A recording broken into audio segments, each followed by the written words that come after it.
밥을 나눠 먹는 거래요. 평화가. 먹는 게 중요하지. 중요하지.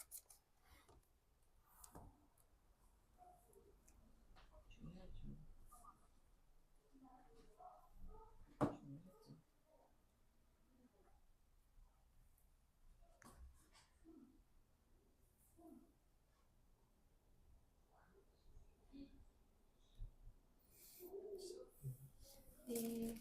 안녕하세요, 안녕하세요. 여러분. 오늘도 그림책 리뷰 시작하도록 하겠습니다.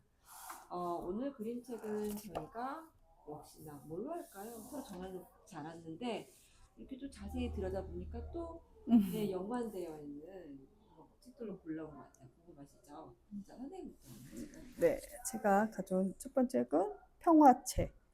토드파 지음 엄해숙 옮김 평화를 품은 책에서 나온 책이고요. 6월달이잖아요. 그래서 한번 골라봤어요. 책은 색깔이 좀 강렬하더라고요. 그죠? 네, 원색으로. 그러니까 그림체도 되게 단순한데 색깔도 단순해서 눈에 확확 들어와요. 뭐 이렇게 평화라고 그래가지고 뭐 이렇게 전쟁이나 뭐 이렇게 담은 게 아니라 내가 생각하는 평화는 이런 거야. 뭐 이렇게 이런 식의 얘기를 해요. 평화는 다른 종류의 음악을 듣는 거야. 또 뭐 이웃을 돕는다거나 그리고 여기 이 말.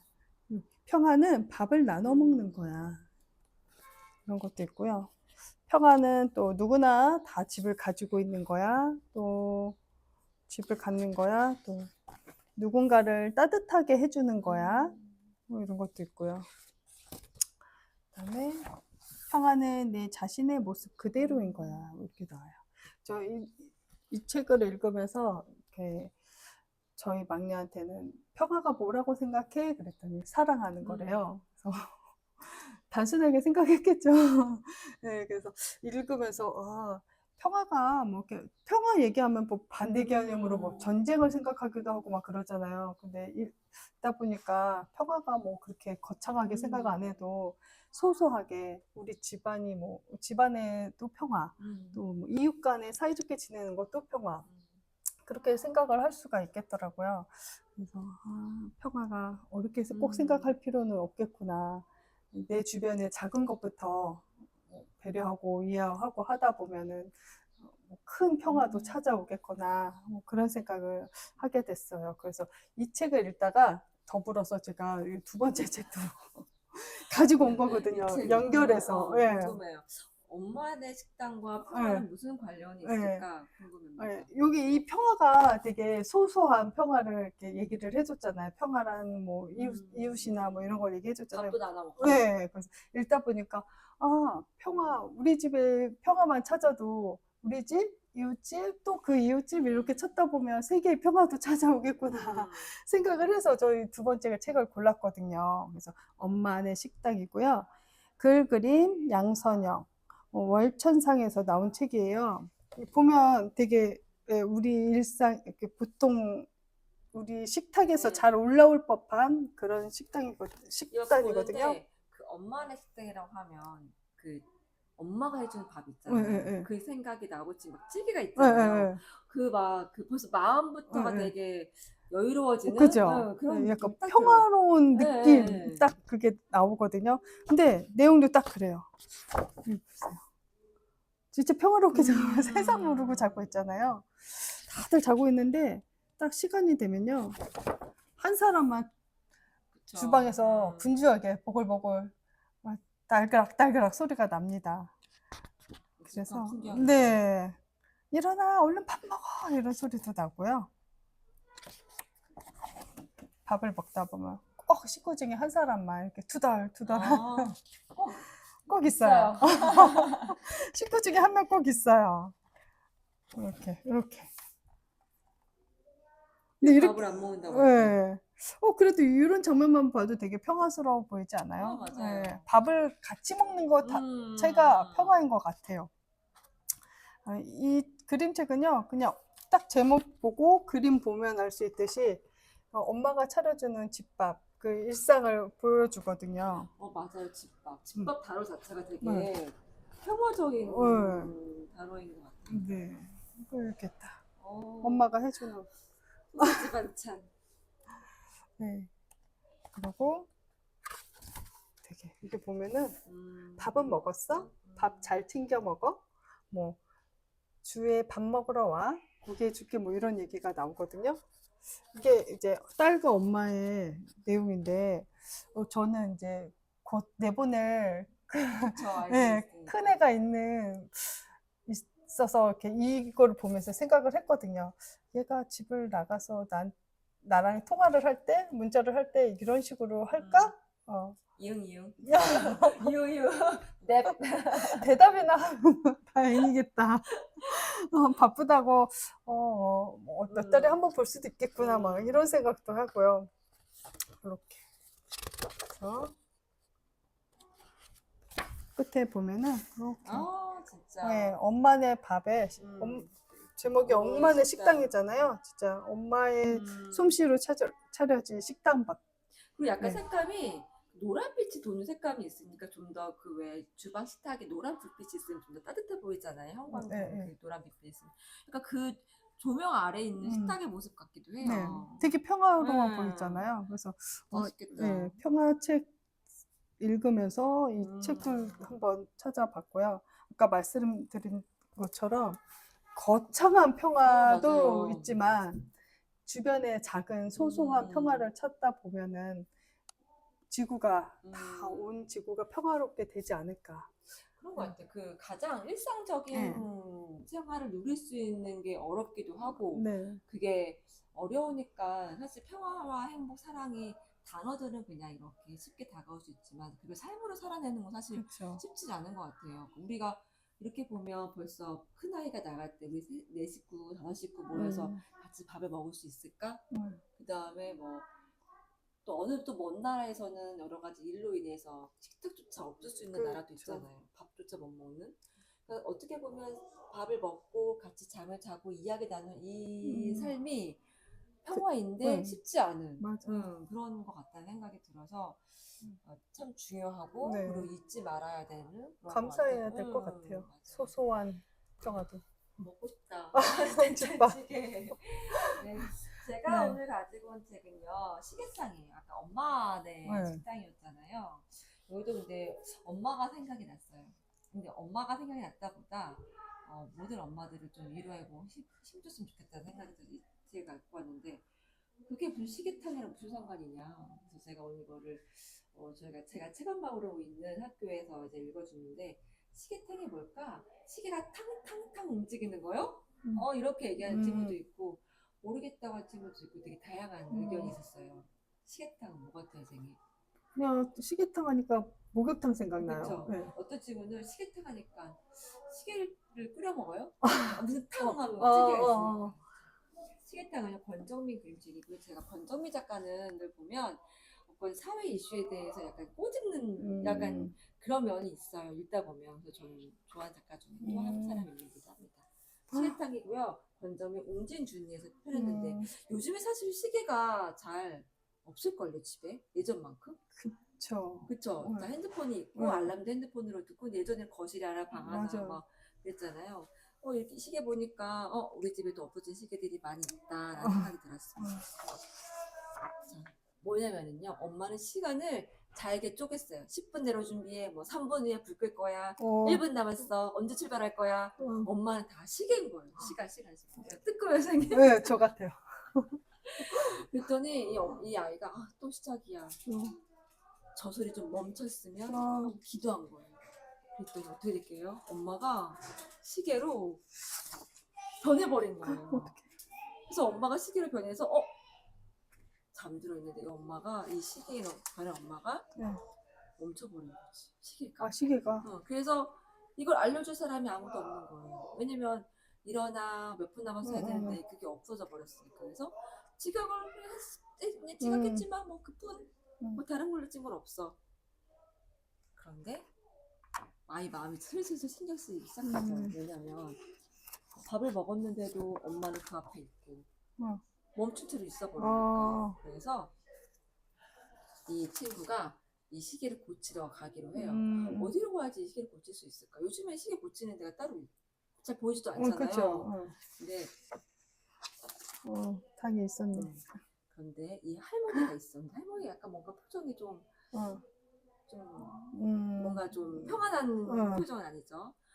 그래서 시기병원에 갔더니 휴가라는 거예요. 그러면 시계탕이랑 가보던가라고 할머니가 시계탕 얘기를 합니다. 그래서 이 아이가 시계탕을 찾아 모험을 떠나요.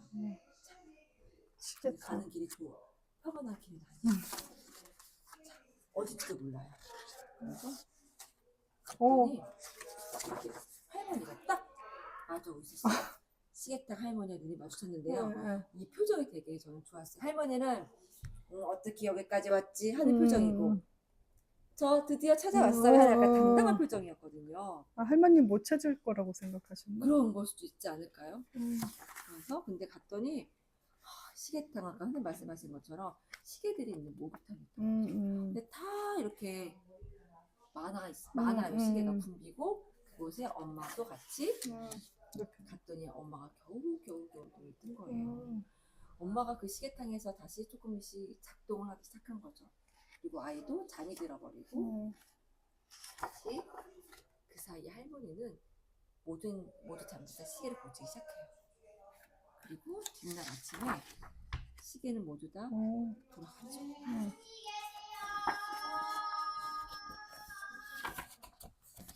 자, 내가 어떻게 집으로 돌아왔는지를 기억나지 않는다. 저 이 장면 보면서 시계로 변한 엄마이지만 그래도 내 아이를 또 끌고 가잖아요. 아, 엄마는 정말 굶어 죽어도 내 아이는 못 굶기고 어딜 가도 모성애가 있다는 게 여기서 좀 다시 한번 느껴지게 됐거든요. 그리고 다음날 아침 엄마가 원래부터 돌아와 있어요. 근데 이 장면에 선생님 눈치채셨나요? 각 장면마다 모든 시계들은 들어있고요. 그리고 이 아이가 그 시계탕을 찾아가는 중간중간에 뭐 뱀도 만나고 이런 장면들도 만나고 오싹한 길들을 만날 때 등장하는 그 요소들이 있어요. 뱀, 뭐 달팽이. 근데 그 요소들이 중간중간에 다 숨어 있어요. 약간 그림에서 뭘 찾는 듯이. 그런 찾는 재미 되게 재미있었고요. 그래서 제가 이 책을 다 읽으면서 그 아이한테 책 엄마로서 이제 읽어주는 아이한테 오늘은 이렇게 엄마들도 고장이 나. 그래서 오늘은 엄마한테 가서 엄마 너무 피곤하지 않아요? 오늘은 제가 뭐 마사지 해줄게요. 뭐 해줄게요. 라고 엄마 바쁜데 좀 쉬세요. 라고 얘기 한번 해보라고 했더니 한 아이가 우리 엄마 그런 얘기 할 거래요. 바쁜데 뭘 쉬어? 이런 얘기 할 것 같다고. 쉴 시간 어딨어? 그리고 뭐 목욕탕가요? 너나 목욕해!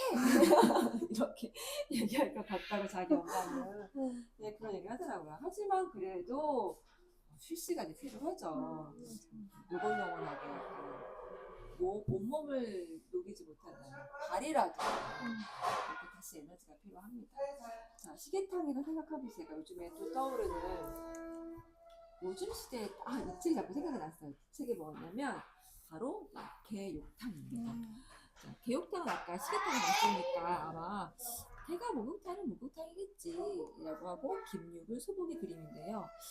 요즘에 이제 아시는 분은 아시겠지만 이슈가 되고 있는 전 대통령이 있었던 사조에 있었던 이게 개가 쓰는 거냐 사람이 쓰는 거냐 하는 뭔가가 하나 있잖아요. 그거 보고 나서 이 책이 너무너무 생각이 났어요. 그래서 사실 이 책을 먼저 고르고 나서 이 책을 다시 이제 요 근래 읽어서 두 책을 같이 하면 좋겠다라고 해서 리뷰 걸렸거든요. 개욕. 개들도 목욕탕이 필요한가 봐요. 네. 개욕탕인데요. 그 소목이 작가는 이 표정이나 그 테두리에 있는 선들이 명확해서 약간 애니메이션 같기도 하고 보는 재미가 되게 단순하지만 재미가 있거든요. 개들이 가고 있어요. 개욕탕으로.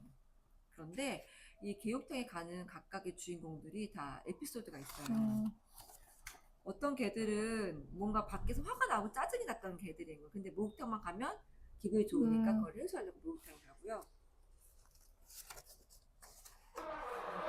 또 어떤 개는 제가 반려견으로 어떤 집에 갔는데 그 주인이 견주가 못생겼어 라는 말을 들었어요. 그게 너무 속상해서 이 목욕탕 가서 그 마음을 씻으려고 목욕탕 가서 줬고 요즘에 제가 별로 안 좋아하는 말이기도 해요. 개 멋있어. 아, 개 맛있어. 막 이런 말들 있잖아요. 사실은 별로 저도 좋아하지 않지만 걔 입장에서 보면 이게 별로 좋은 표정 표현보다 맞아. 나쁜 표정 표현이 더 많거든요. 그게 너무 속상한 거예요. 음. 왜 모두는 부정적인 맞아. 말은 우리 이름이 들어가지? 개 같은, 뭐 음. 바보, 똥개 할 때. 음. 그런 마음들이 불편해서 거울에 쓰고서 다 지워버려서 아. 마음도 같이 지워버리는 것도 있어요. 이렇게 우리가 같이 반려견으로 아니면 우리가 같이 지구 주민으로 살아가는 개들에게도 이런 아픔이 있고 슬픔이 있고 억울함들이 있어요. 그런데 다 같이 모여서 어떻게 하냐면 그런 아픈 마음들, 슬픈 마음들, 억울한 마음들을 서로 등을 밀어주면서 다 잊어버리는 거예요. 등 좀 밀어줄까요? 그럼 나도 밀어줄게요. 나도요. 하면서 서로를 나란히 밀고 하면 다시 뒤돌아서 다시 밀고 그렇게 서로의 그 아픈 마음들을 등을 밀어주면서 잊어버리는 거예요. 그리고 다시 여기 보면 그 광고가 있어요. 좋다, 시원해, 그리고 그런 마음에도 빛이 나요. 서로가 서로 응원하다 보면 아픈 마음들, 슬픈 마음들 다 사라지고 빛이 나요. 그리고 다시 우리가 힘을 얻을 수 있는 마음이 있고 그런 마음에 힘을 얻어서 누군가가 또 요구르트도 싸요. 또 같이 아까 밥을 먹으면 평화라고 했잖아요. 요구르트를 나눠 먹고 이 평화를 나눕니다. 그리고 다시 일상으로 돌아가는 그래서 다시 힘을 얻게 되는 이야기들이 있죠. 자, 제가 이 책을 요즘에 이슈가 되고 있는 그곳에 수영장인지 목욕탕인지 뭔지 모르겠지만 그것들이 떠오르면서 그간 있었던 우리 국민들이 힘이 많이 들었잖아요. 그랬을 때 이제 다시 우리가 힘을 내야 될 때가 아닌가. 서로가 서로를 나누고 개 같은 무슨 똥개 같은 그런 서로 혐오하는 발언을 이제 멈추고 이제 등을 밀어주고 같이 밥을 나눠 먹고 등을 맞대어서 손을 잡고 토닥여주는 이제 그런 새 정부가 들어왔으니까 이제는 그런 시대를 좀 살아보면 안 될까라는 생각이 들었고 그랬을 때 내가 갖고 있는 요구르트를 나눠줄 수도 있고 내가 갖고 있는 밥을 나눠줄 수도 있고 또 사랑을 나눠줄 수도 있고 그 다음에 같이 목욕탕 가면 잘 지내요? 인사할 수도 있고 서로 혐오하는 눈길로 바라보지 않고 그런 시대를 이제 살 수 있지 않을까? 살아야 되지 않을까? 라는 생각이 들어서 제육탕과 시계탕을 제가 오늘 한번 들고 왔습니다. 같이 목욕탕에서 등 밀어주는 거 그것도 평화라고 생각이 들어요. 예. 샴푸 안 갖고 왔으면 저 샴푸 한 번만 빌려줄게요 라고 하는 것도 평화인 것 같고요. 네, 그래서 저희가 오늘 준비한 책은요 이렇게 시계탕, 제육탕, 엄마네 식당, 평화책이었습니다. 오늘 하루도 서로가 서로에게 위로가 되는 말, 응원하는 말, 손 한번 잡아보셔서 사랑을 나누고 평화로운 하루가 되었으면 좋겠습니다. 오늘도 신의 그림책 리뷰와 함께 해주셔서 네, 감사합니다. 감사합니다.